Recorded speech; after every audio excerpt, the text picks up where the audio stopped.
અત્યારે હાલ સરકારશ્રીના અભિગમ મુજબ રેશન કાર્ડની અંદર કેવાયસીનું કામગીરી ચાલતી હોય એની અંદર હું મામલતદાર સિટીનો મારો વધારાનો ચાર્જ છે અને ડીસા ગ્રામ્ય તરીકે હું ફરજ બજાવું છું।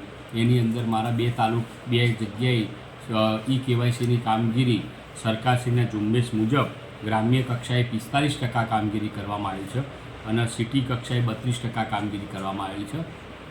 પણ સરકારશ્રીના અભિગમ મુજબ સમય મર્યાદાની અંદર આ કામગીરી પૂર્ણ કરવાની થતી હોય એના કારણે ગ્રામ્ય કક્ષાએ વીસીના લોગિંગ આઈડી ક્રિએટ કરાવી અને કામગીરી કરવામાં આવે છે અને શહેરી કક્ષાએ દુકાનદારોના કેવાયસી કરવા માટે અને નગરપાલિકા વિસ્તારની અંદર નગરપાલિકા કચેરીની અંદર પણ કેવાયસીનું કામગીરી ચાલુ છે।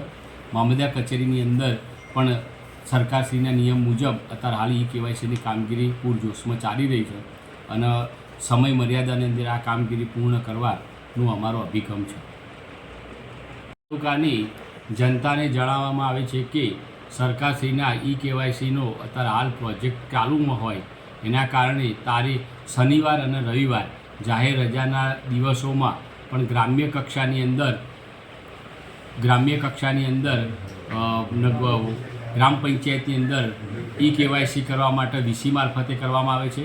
સિટીની અંદર નગરપાલિકા વિસ્તારની અંદર નગરપાલિકાની કચેરીમાં તથા દુકાનદારોની વ્યાજબીવાળી દુકાનોમાં અને મામલતદાર કચેરીમાં સિટીની અંદર મામલતદાર કચેરી ગ્રામ્યની અંદર ચાલુ રાખવામાં આવેલ છે।